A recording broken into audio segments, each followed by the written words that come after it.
Hey, good morning, everybody, and welcome to my EdTech Live. Thank you so much for joining us this beautiful Saturday morning. I hope it's nice and sunny where you are. Here in Texas, it's nice and sunny. Hopefully, you guys are experiencing some great weather. Those of you that are just waking up and just smelling that pot of coffee or is taking that first sip, that first bite of breakfast, thank you so much for joining us here this morning. Today, we have a great show. We have an amazing guest. If you are into ARVR and if you are also interested in esports, you've definitely come to the right show this morning because we've got an amazing guest here today who's definitely well-versed in both of these areas, and that is Mr. Jesse Lubinsky from Ready Learner One. He is a co-founder. He is also an author. He is pretty much everything. I've seen this guy in action doing just about anything possible in the tech world. So I'm excited that he's here today. So thank you guys for joining us on this beautiful Saturday morning. Jesse, how are you doing today? Good. I feel like you set the bar really high. I feel like I have to deliver on this. A lot of big terms there. Amazing. Got an incredible show for you. Yeah, let's do it. I'm really excited. Hey. It's nice. It's a nice fall morning. I will say I did set my alarm for 6:15 this morning. I was going to go on like a long hike with my daughter before, and she just got through her first week of remote learning, and yeah, I was not getting her out of bed at 6:15. That was just not happening. So.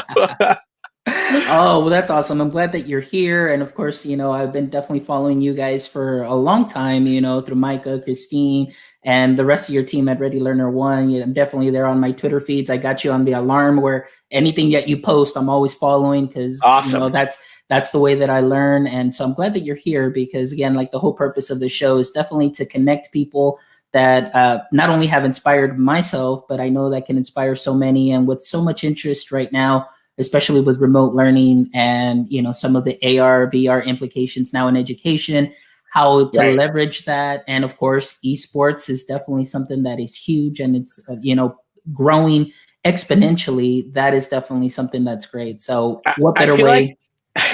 I saw you back in February, right? TCA, Yes. We met.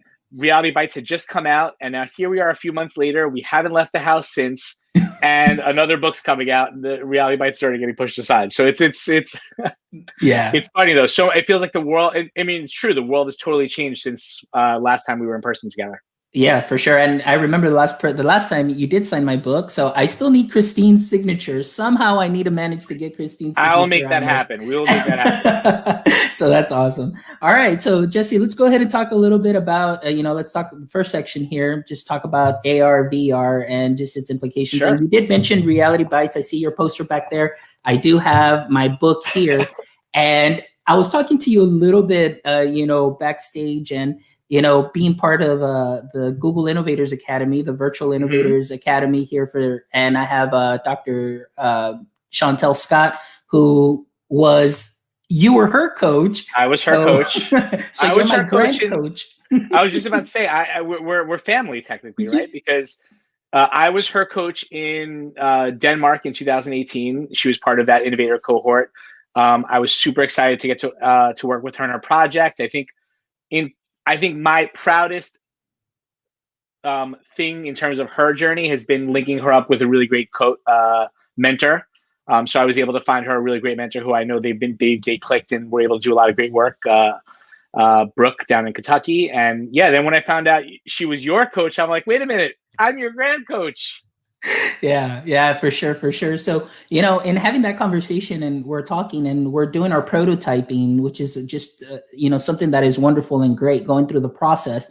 A lot of my friends that are just within our little group with Coach Shan, a lot of their projects all of a sudden started turning like, well, what do we add this element and this element? And AR started coming up a lot, the augmented reality, the virtual reality, similar to, Google Maps, things of that sort. And then I introduced them. I said, hey, well, I've got this book here that I've read that might help you out. And when I shared some of the stuff that was here, they're like, oh my goodness, where has this been? And so I know a lot of people, well, some of them, they did order the book, but as I went through them or shared a little bit about what you have here, this book is definitely a great foundation for any teacher or educator that may be interested in AR, but may be a little hesitant.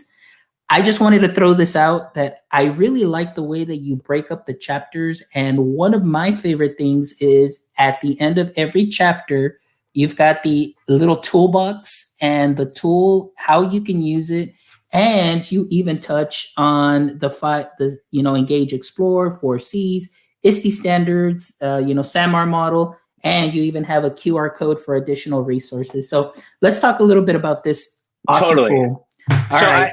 I feel like you there's a lot packed into what you said that I want to unpack. The first thing I would just say is, you talked a little bit about your journey as a Google innovator. The one thing I would encourage people to do, or just the information I want them to know, is the Google Innovator project has very little to do with Google tools. It has nothing to do with Google tools. It has to do with being a change maker in education and really trying to make an impact on the way we implement teaching and learning across the globe, right?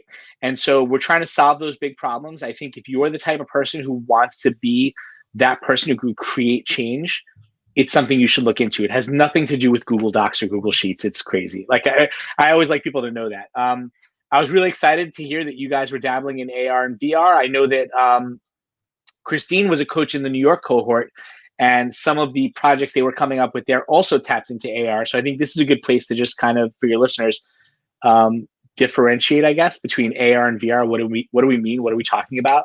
When we're talking about AR, augmented reality, we're talking about digital content that sits over the real world. So think about like Snapchat filters, things like that, right? You hold your phone up and all of a sudden there's digital content right over your face. Virtual reality, on the other hand, is something we've been talking about for years, right? It's just basically a completely digital environment. We always like to harken back to like the old Viewmasters is like another way of kind of transporting us into this old world. That's like the old school VR.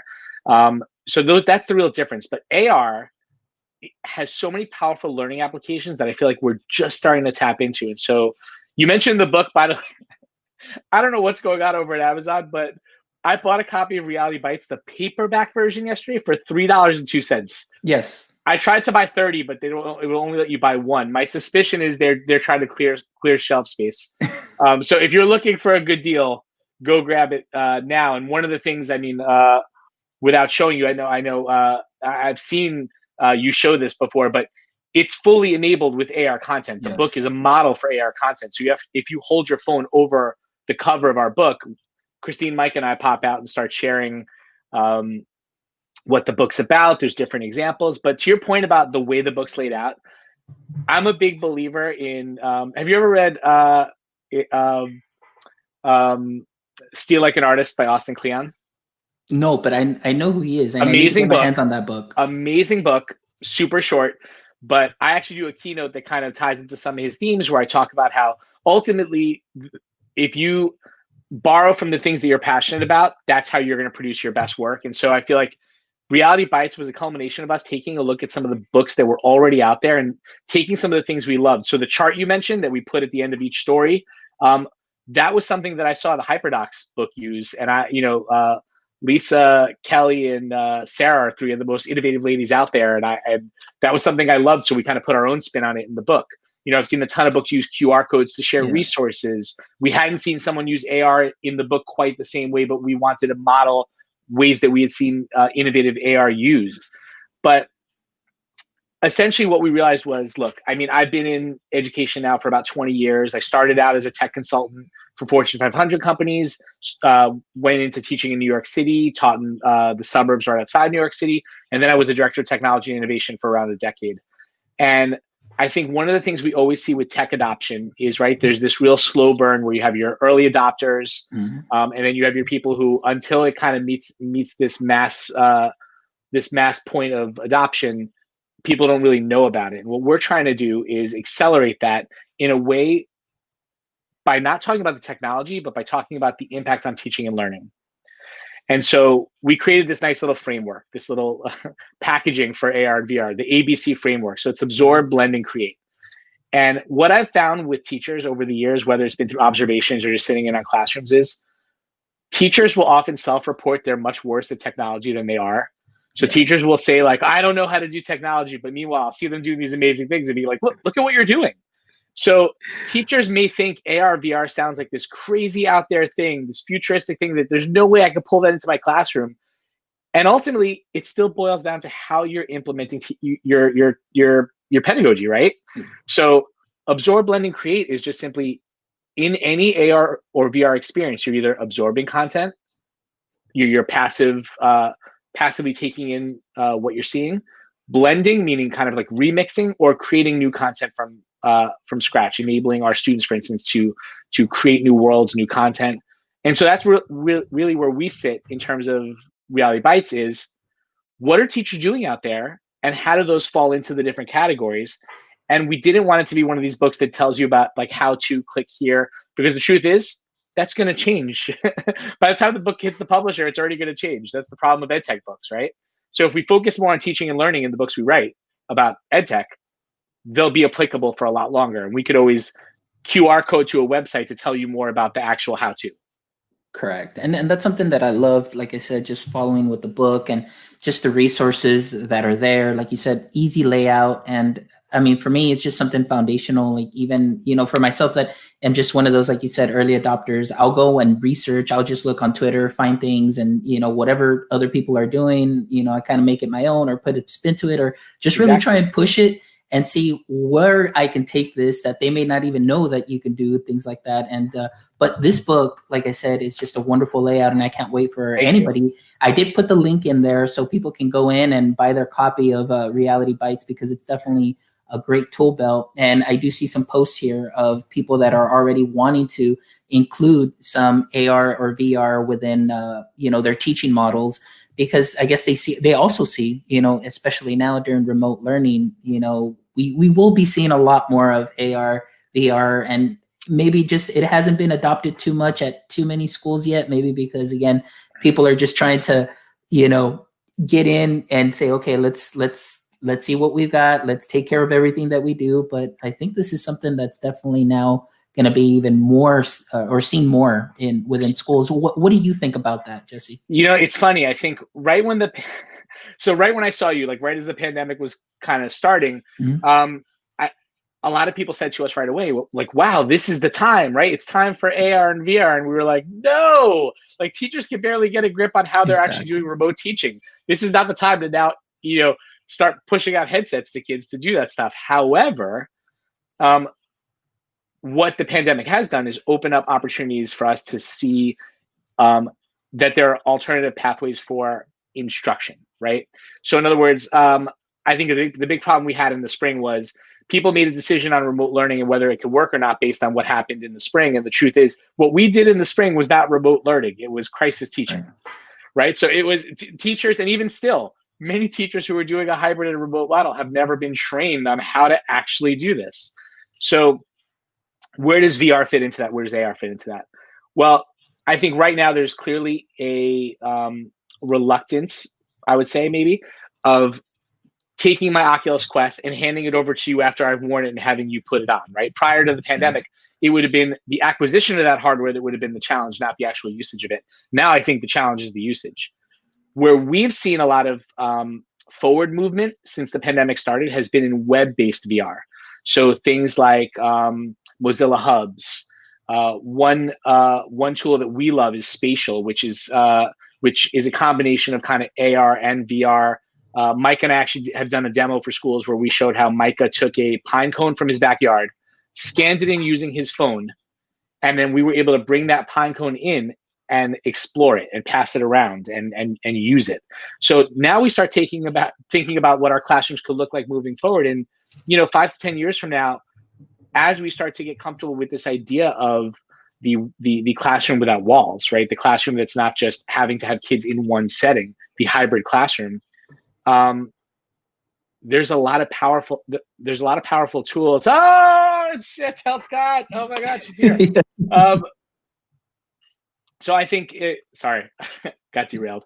I think it really kind of tells us what's possible moving forward, right? So my hope is that we come out of this pandemic situation recognizing that we can actually disrupt how we've been doing work in schools, not to change it because one is better than the others, but now all of a sudden, all the educators that have gone through this have a lot of other tools in their toolbox that they can use to maximize the impact they have in their learning experiences with their students. And I think AR and VR is going to play a really huge role with that. And some of the best experiences that I've seen from a learning perspective have come with that headset on. So I'm hoping we do get to a point, and they're about to announce a new Oculus Quest in a week, the low cost entry model. I mean, you use it. I mean, it is such a mind-blowing device, and the problem with it is you need to get it on someone's head for them to use it in order for them to understand what a game-changing device it is. So I think that's the challenge we face with adoption of VR over the next few years. AR, I think, is going to be easier because AR, I can just use my phone. Any of us can use the devices we already have.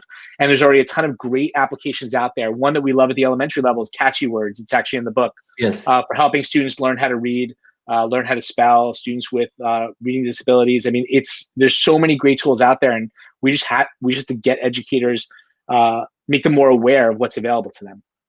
And I think, like you said, also just some of the obstacles that at least I've seen, I know working as an instructional tech and just being so much into AR and wanting to bring it to the students is just that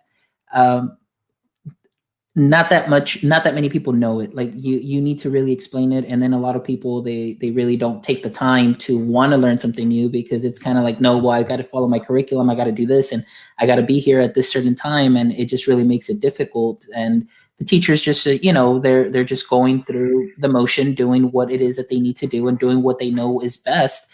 And some of them, when you want to introduce something, they're like, no, it just seems like it's, fun and games and it's just real gamey. But they don't understand that, a lot of students do learn from the visual aspect of it. And one of the things that I did one year is they asked me to go into tutor a science classroom because I was a former science teacher. And I brought in the Merge Cube, and then I've got the Merge EDU that they gave me access to, and we were doing, life cycle. We were doing all this, and I handed the cube to a student, and I was projecting it, and she's there holding, the frog for the life cycle. She's seen it. They're holding it. All the kids were just in awe. The attention was there. It wasn't gamey at all. Like they felt like, oh, this is just a gimmick. I mean, they were completely interested in like, wow, so this is what it looks like, rather than just seeing it on a flat worksheet where I just color the worksheet. But wow, there's actually volume here. There's actually depth. I'm seeing this little bird eat the worm. And they were just blown away by that because they actually get to see these things in action in the classroom. So I think some of the obstacles also is just really getting to the administrators, getting to, the teachers, and really educating them on what is out there and the tools that are available and how they can help. And I think it'll just avoid that fear factor of, I don't know how to do that. And I come back to this book right here is a wonderful foundation, just to get started nice and easy. And like you said, just with web-based apps, that you don't need the goggles just yet, but maybe, in the future. But, I've been playing around with Scavenger Hunt, at Waypoint. EDU also has been great that I've been able to use with kids to create, these quizzes that they go and do a little scavenger hunt. Yeah. And it gets them up, it gets them active, and all they need is just a mobile device on it for it. And so it's just been great. So, I mean, just simply introducing it little by little. I don't think that any teacher would disagree with the impact that these tech tools have. But let's real talk for a second, right? Who has time? These teachers are drowning. No one has time. So when you talk about introducing them to, AR, VR, teachers are dying to do. Of course, teachers and teachers like Amanda who want to engage their students, right, and find ways to do that. But teachers are so bogged down with like the administrivia of being a teacher these days, right? Just the amount of things that they have to do that are outside the scope of their teaching, and also just the lives they live outside of the classroom. I know.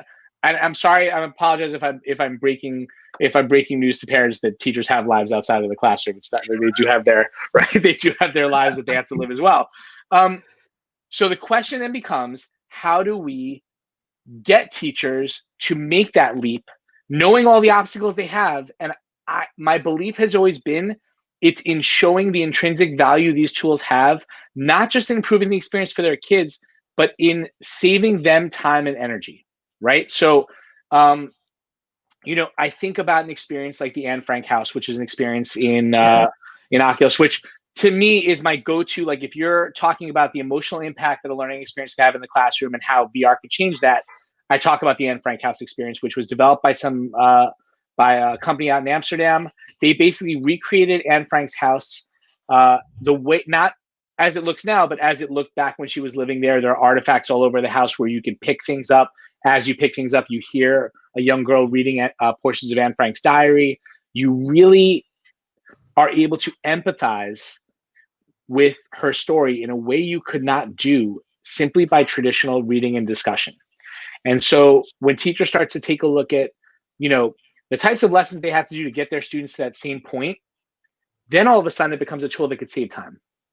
Augmented reality is the same thing, right? The entry point for getting teachers to make that leap is always going to be, how can we save time and make time for those experiences? And Amanda in the chat has a great point. As educators, we have to let go of control and be comfortable with that. And I think we are being forced to do that because of the pandemic. Teachers are recognizing, I have to let go of the control that I normally had in my classroom because I can't do both things at once. I can't completely have that level of control in the classroom as well as with my students who are at home and manage those both at once. And, my advice to teachers lately has been, if you're striving for perfect, you're going to burn yourself out. You have to accept failure in a way that you've never done that before, because as teachers, we're all perfectionists and we want to, always make sure we're creating the best experiences. And right now we're in a doing the best we can.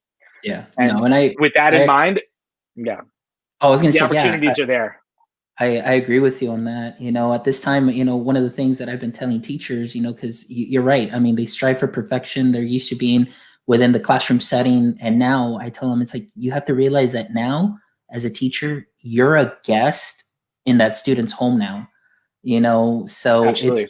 it's difficult. And I want to thank Devin Rossiter, who's also an innovator, who actually shared that line with me because of a lot of the frustration and saying like, hey, we're guests in their homes now. And so we can't have that control over them because they're at home. I mean, you got to go and do what is best, for the students, and of course, what's best for you as a teacher. And you want to avoid that burnout. Another Oculus experience that I wanted to share was Notes on Blindness. That one is a great one. Great experience. Yeah, great experience. When I put that on, it just took me to a different world of just. Wow, I experiencing that, now I'm just in awe of this, just the overall sense that you're losing your senses. You're just seeing, or hearing the little footsteps, and what it is, guys, is if you're not familiar with Notes on Blindness on Oculus Quest, just I'll put in the link there just to give you a little detail on the experience. But what it is just, John Hull became totally blind, and it's just his decades of sudden deterioration from just seeing things and just the way that he would see, and now do the perception of how now he just hears things, and it just really takes you in there. And that's what I love, that it just immerses you in that experience. So now you're just seeing things in a different light per se, and it just it's wonderful, those experiences. And just like with the Anne Frank house too as well. Virtual reality is such an important tool for helping build empathy with students. I know there's an experience for the HTC Vive around homelessness, where you actually go through the experiences of being homeless and actually seeing how people look at you. And I know there are similar experiences around like what it's like to be raised as an African-American child in a mostly predominantly white society. So I mean, these are experiences you can't get, right? So, yeah. Yeah, perfect. So Chantel here says, woo, that's a great way to teach empathy to those that are blind. Exactly. Also. So, yeah, so you're seeing all those experiences. All right, Jesse. So let's go ahead and talk now. All of a sudden, you're barely signing my book, like you said, in February. Now, all of a sudden, already in September, and you've already got a new book out. So talk to us a little bit about that too as well. Well, see, that's what happens in the pandemic, right? You can't leave the house, so you wind up writing. So the esports book, actually, we initially, when we had started writing, we had talked about doing both an ARVR and an esports book. So those were always we were taking a look at, like I said, the things that are like 5 to 10 years down the road that don't have widespread adoption. How do we create opportunities for educators to adopt those in a much faster time frame. So obviously Reality Bites, we were already there. We had the content. We got that book together, got it out. For our esports books, our esports book is called the Esports Education Playbook, Empowering Every Learner Through Inclusive Gaming. And my co-authors for that one are Christine Lyon Bailey, as well as Steve Isaacs and Chris Aviles, who are two brilliant educators from New Jersey who have been doing a ton of work around esports for years. And so they were able to bring their expertise to the table as far as letting us know, how do you get a program off the ground? So I think there's a couple things we wanted to accomplish through this book, which I think we did. The first is, how do we provide a practical guide for educators who want to start an esports program, but maybe who don't even know what it is, but know that there's value there? And so for those of you who are wondering what esports are, when we're talking about esports, we're talking about competitive gaming. So I know for years, there's always been that conversation of, well, do video games have a place in school? And what I don't think people realize, the casual observer or, teachers who are bogged down with their teaching all the time, is that esports is the fastest growing sport in the world. And actually, the only sport with a greater viewership is American football. So it is crazy where it's already gotten to in terms of where it sits in the nexus of popular culture.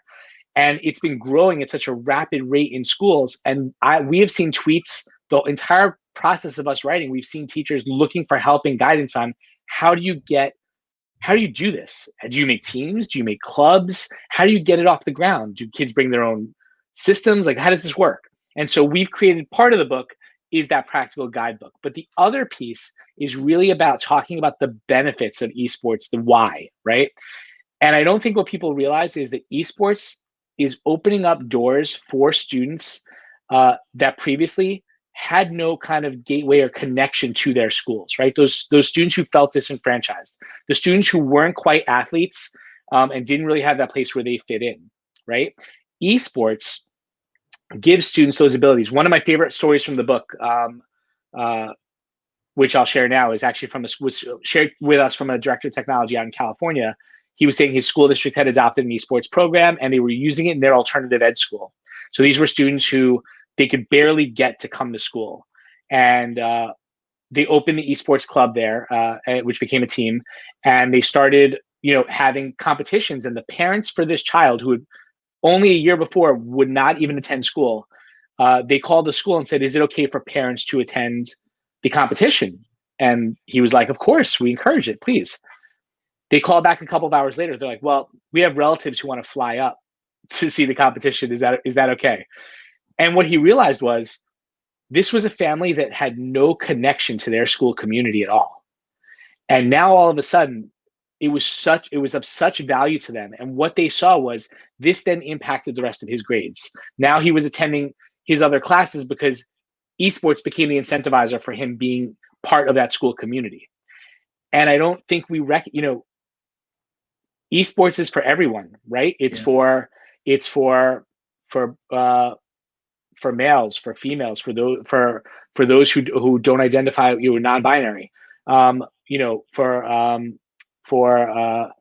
LGBTQ students. I mean, all students of any identification, one thing they all have in common, they love games, right?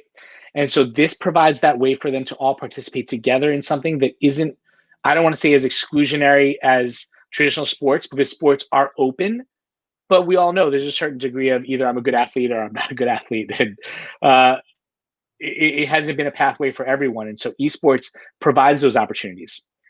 The other piece that I think is really important in the book was, we know that instantly every time we talk about esports, even now, when I bring up the book and start talking to it, people are like, yeah, but what about violence in gaming? What about screen time? What about, people always start out from that negative model of talking about what the potential pitfalls are. And so what we wanted to do was provide those counterpoints up front. So here are the things you're going to hear, and here's the research and the answers to those things that can help support you as you kind of embark on your journey. Because again, teachers don't have the time to go do that research. We did.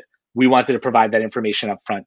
And the last piece was, as someone who served as a school administrator, I understand when you're getting a program off the ground, sometimes we have tunnel vision, and we're all about how do we get our program off the ground, and I'm only going to talk to who I need to talk to at this given moment to do that.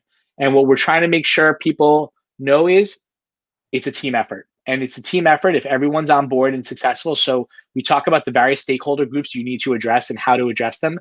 That includes your facilities people, your parents, making sure that they're an active community early on, your administration, those different ways, all the different people that you need to kind of get buy-in from in order to make this program successful. So it's a how-to guide.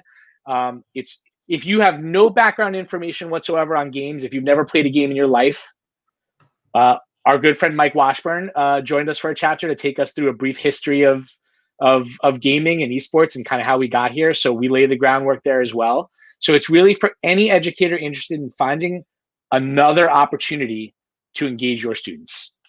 That's perfect. And that's wonderful. And that's what we need, more opportunities to engage those students that may not be interested in athletics, or they may not be interested in band. They may not be interested in art club, but they find a passion and an outlet through video games. And now, making it competitive, it's just wonderful. And one thing that I did want to bring up is that I did I'm going to put a link to an article here, but I mean, you're looking at the top 25 esports scholarships to look up right now. And I was going to talk about this. Let me just share my screen here real quick so I can go ahead and share this with y'all. So let me go ahead and clean this up here. So here we go. I'll put this in the link. And so, I mean, you've got scholarship offers here, or scholarship opportunities to all of these universities here that maybe many people may have not heard of, but they are having some wonderful success through esports. And I mean, look at that, Ohio State University here. And so get an education, you're gaming, you're getting a scholarship to game, you're a part of a team, and then they build up your skills to be part of that industry, or that growing industry that we're seeing grow exponentially. So this is something that is awesome and amazing. So Jesse, go ahead and just take us a little bit more. I was actually going to go here next, so I'm so glad you went here. So two of my favorite interviews, one of my roles on the book was I was the one of us who was chosen to kind of do all the interviews for the books, transcribe, and kind of build those stories into the book. And two of my favorite interviews were with two collegiate esports coaches. One was Amon Green, who I don't know if you may recognize the name. He was an all-pro running back for the Green Bay Packers. Mm-hmm. He is now a collegiate esports coach up in Wisconsin, in Green Bay. And the other one was Dr. Chris Haskell from Boise State University. And they were both sharing with me their experiences. And the two big takeaways from those two interviews, from Amon Green's interview, it was how similar his life in football was to his life as in esports, because he's been around coach sports his entire life. And he was a high school coach for around 9 years after he left the NFL.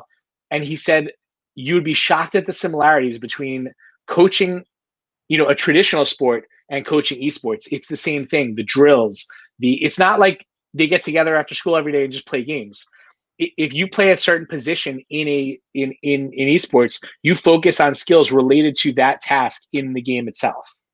But the story I love telling is Dr. Haskell was telling me about his program, and he was just named Coach of the Year at the college level. And he was telling me, oh yeah, I just gave a scholarship this week to a journalism student. And I was like, wait, for what? He goes, for esports. So her scholarship is actually, part of her scholarship is actually writing stories about esports. And what I realized throughout the course of my interviews for the book is most of the people who participate in an esports team or a club are not gamers. They are streamers, broadcasters, managers. They do everything but play the game. And what's awesome about this is there are entire, and we talk about this in the book, esports creates career pathways we talk about how do we get kids to learn those skills they'll need for the jobs that don't exist. Guess what? Those jobs are being created in esports, and kids are getting the skills they need through esports programs for doing things like broadcasting, streaming, writing scripts, video production and editing. That's all happening in these high school and collegiate esports programs, and students are earning scholarships to college for skills they've learned in their esports club that are not about games. In fact, the average gamer's professional esports gaming life is really short. They burn out quickly. So you're not going to have a full, years and years and years career in esports unless you're doing one of these other areas such as the broadcasting and the streaming and, shoutcasting, all those things. So that's really where the skills are, where kids are developing these skills now in high school. Chris and Steve call it like the K12 pathway, where basically you can start getting students skills as early as kindergarten, which can lead to careers down the road in a developing market like esports. And that's something that is wonderful and that's great. And I mean, we're just seeing so much growth. I mean, even since before pandemic, and I think it was even, totally. I was like following esports, doing all that, and I was like, just the growth of it and just how it's coming to fruition. Even our high school, one of our high schools here in the district that I work at, they started. We have an amazing teacher. His name's Robert Barbosa. He started our first esports team, and within the first tournament that we played there in our Region 1 service center, ended up in first place, but there is a huge growing interest, but it's just a matter of getting it out there, and these are people that are just, reading up, on who's doing what. Like you said, take what somebody else is doing, make it your own, see how we can make it work. And that's pretty much the way that it's been going, just really grassroots, going through it on their own and just building up programs. And of course, like you said, there are some kind of like, why are they buying that? Or why do they need that from Donors Choose? Why are they asking for this kind of money for video games? Really?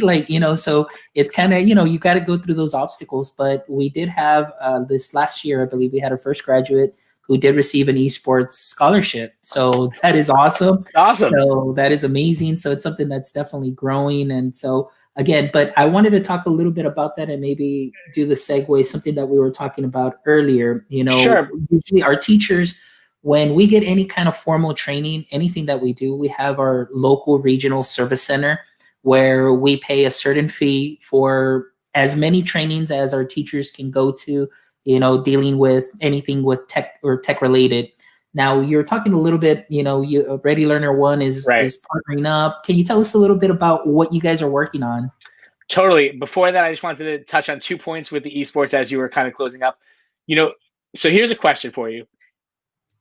Over the pandemic, want to take a guess as to what was the only sport that was able to continue while we were all stuck at home? Esports. Right. So we talk about in the book how COVID actually showed us the esports is the athletics of remote learning. So as we start to move forward, and even, I saw a report today that, life may not return to quote unquote normal until the end of 2021. That's a year, that's potentially a year and a half away. So esports is still a gateway to allow us to engage in our students in this type of model, as you move forward. And to your point about the spending, the one thing I would say is esports can be done on a shoestring, or it can be done big scale. I saw Amanda talked about how we have, there's a huge studio where she is, and a lot of schools are building like esports facilities, but it doesn't have to be done. And that's actually a nice segue to, over to your other question, which is kind of, how do we address that? The inequities of the haves and the have-nots, and I think that's always been a struggle. So in early July, we hosted a conference, which is it was a free conference. It was really in response to just trying to to give something back to the education community, to teachers who were had just come out of the school year and were incredibly frustrated and scared about what was going to happen next year. And we had reached out to a lot of our friends who are in the EdTech space to see if they'd be willing to run a free session of professional development. So we put together a free conference for. We had over 2,000 registrants from 30 different countries, and we ran that in early July. And it was such a huge success. We recognized that, wow, there are a lot of educators out there who don't have access to this type of professional development. And to your point, you're in Texas, I'm in New York. There are regional models all over the place that do this consortium-based, buy-in model to professional development. And I don't want to go through the full idea. We have like a 3-phased idea for what we're about to launch, but we are launching this weekend a Changemaker Consortium. So our conference was called the Changemaker Conference. A Changemaker Consortium that's a partnership between Ready Learner One and a company called TMI Education, which is run by an amazing man named Brian Chinney out in New Jersey. They have a network of like 50,000 educators. And what we are looking to do is answer the question of how do we bring the best teachers and make them available to every school, right? To provide that PD and support, especially at a time like right now.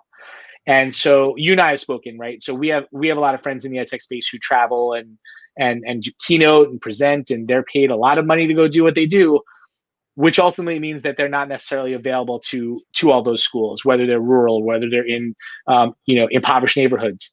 And so the pandemic, again, and I hate saying if we've seen if we've seen a benefit, because there really are no benefits to something as horrible as this. But one thing we have seen is that it's been an equalizer, right? Whether you are, in the sense that whether you are a district that does not have a lot of money, or you're a district that does have a lot of money, or you're a private school, we're all on Zoom, we're all on Google Meet, we're all doing something remotely. So right now, we're all struggling with the same challenges. And so through our consortium model, we've actually we're bringing in some of those big names, some of those experts in the space, and at one low price, offering seats to all of those different events, access to the video archive recordings, as well as a bunch of additional perks, the ability to build a social network around that particular subject. So in other words, if I'm in Texas or I'm in New York, I can take this course or alongside educators from around the country and share and learn alongside them. And yeah, that's kind of what we're working on right now, is just getting that needed help and support out there for every teacher that needs it. That's wonderful. And that's something that is so important, just making those connections. And like I said, hopefully like today, you being here on the show, and anybody that's interested in AR, VR, and even in esports, we have Amanda here, we've got Tammy, we've got all these wonderful educators that are here wanting to learn more. Now they can make connections with you, then they can also follow, the rest of your connections, and it just becomes one great PLF, professional learning family, where we can all learn together, and, maybe just make this thing just spread like wildfire, because it's just something amazing. And it's a great model to be able to take the best of the best that is out there, practitioners, subject matter experts, and to bring those to communities that may otherwise not be able to afford, somebody that big to come in, but, can get those trainings, see things through a different lens, and just having that growth mindset, and changing mindsets of teachers and educators and administrators all alike, to just really leverage what we have right now during this time of pandemic, how teachers have been working. And in the end, for me, just the end result is always what is best for the kids. And so hopefully with all of that, I know we've got to go through all those layers, but in the end, it's just, to me, whatever benefits the kid, that is our students, to prepare them for the skills that they're going to need for tomorrow. I mean, people may think, well, ARVR, I was like, yeah, you better believe it. Even in elementary, get them ready, because once they get into college, things are going to look very different. We're doing telemedicine now. We're doing all of those things. You're going to need people that are going to be not necessarily just box them into ARVR, but you're providing the skills, the problem solving skills, the soft skills, all of that they're going to need in a nice package, that when they get into college and they get into the real world, they can do some problem solving, and that's pretty much it. It goes from there, and the possibilities are endless from here to then. But technology, like you said, continually changing. And with esports, you definitely have so many talented students that are out there that maybe may not have a voice in the classroom, because it's not the way that they learn. One of the things that I'm learning, and I know it's so late in the game, but I'm taking a course, and a lot of times it's, as teachers, we need to make those real world connections to the students with what we're doing, making it relative to them. Many times, we're trying to teach maybe a science lesson, and then a student may not understand it, but you're explaining it as the way that we need to, but maybe the student has a different explanation because they have a passion for, maybe like diesel engines, and they can explain what's going on in their terms, but you think like, well, no, they need to learn it this way. No, I mean, involve esports in it, involve AR in it, involve everything, all sorts of things that students are interested in, make it relative to them. And I think that that's something that we need to do and learn to do. Like you said, let go of that control, and then just have them learn the way that they learn. And I think that'll be a great model. But I'm excited. I'm looking forward to that. We are blessed to be in a profession where even despite all the challenges that we're facing right now with the pandemic, that everyone has always been so willing to share. And that's always been my big reason to get on social media and kind of grow your personal network is there are so many educators out there. And we have people joining us on a Saturday morning to hear you and I talking about AR, VR, and esports. I mean, it seems so crazy, right? But that's because of the dedication and passion of the people in our profession. And to that end, I think there are also so many teachers out there who just don't know what they don't know, right? And that's always been my big angle with both of these books, right? Is part of the thing is it's not that teachers are scared. I think it has been a big part that they don't have time, but they don't know what they don't know. And I think that these books are both nice entry points into two areas that a lot of people don't know anything about. They're still growing. And so at least learning about it, understanding what, the potential impact in education, knowing it as like another tool in your toolbox is something to kind of break out is, and the Diesel Engine's a great example because have you ever tried JigSpace on your phone? Yeah. JigSpace is an AR application, right? And so one time I was in the airport with my son and he was asking me how a jet plane worked. And I was like, oh, actually, took out JigSpace. I was able to throw a jet engine right in front of me and we dissected it and talked about it. Free app for my phone. I mean, it's just a matter of knowing about it, right? So just knowing the types of opportunities that are available to improve towards that end goal of improving the learning experiences of our students and helping them grow and tackle the challenges of tomorrow. That's perfect. And that's exactly well put, well versed. And Jesse, let us know, when is your book going to be out on the esports book? I know I forgot to even ask when that is going to be rolled out. It's funny because one of my co-authors tweeted out the other day, like, oh, we can't wait for you guys to read this in October. And I was like, I don't think it's coming out in October. It'll be out in November. Reality Bites is already out. The Esports Education Playbook, Empowering Every Learner Through Inclusive Gaming, is going to be out in November. We're really excited about that. I will have another announcement soon about another book coming up next year. I don't stop writing. So it's we have a lot in the works. We're really excited. We're just we're thrilled that we have the opportunity to help support all of the work that teachers are doing in their schools right now. I mean, I talked about it yesterday. I don't think I have it in front of me. I think my daughter took it, but she made like a little face puppet yesterday. They had a community service, and she made like a little puppet, like that she was a teacher and she helps people. And I'm like, that's the thing to keep in mind. Times are so rough right now, and I feel like teachers are coming home at the end of a Friday that feels like they just worked 5 straight weeks. So, just make sure everyone's taking the time to recharge their batteries. Make sure that you are, giving time for yourself personally, but when you have opportunities or time for that personal growth piece, we're here to help support that and show you the things you may not know about and help you take your teaching game up to the next level. Oh, that's perfect, Jesse. Well, thank you so much for being here, and thank you so much for having me. It's always a pleasure, and you always have an open invite here. So when the new book comes out, and then the book after that, and then the book after that, and so on, it'd be great to have you on here at any time, so you can go ahead and share all of that with our teachers, and maybe one day we even bring in the rest of the Ready Learner One team. I think we would love that. And just talk, just education, AR, VR, sports, or anything else, that would be great. But thank you so much.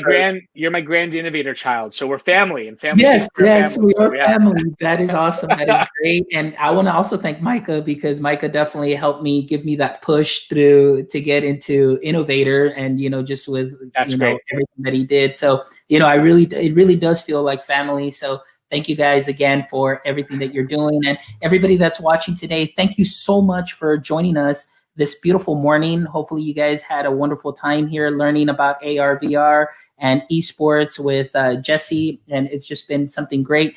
Don't forget, pick up Reality Bites. It's on Amazon. It is on so cheap. It is like $3 right now. It's literally free right now. Just like pretty $3. Soon they'll be giving it away. You go grab one with whatever you want and you're good to go.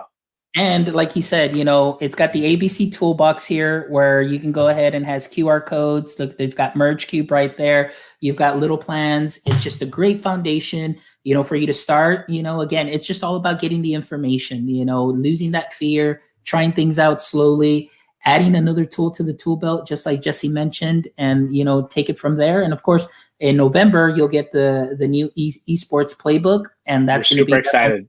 Wonderful book there for all of you guys that are interested in esports. So thank you guys for watching. I appreciate you guys joining us this morning. Jesse, again, thank you. And thanks everybody at Ready Learner One. I appreciate you guys and everything that you guys do.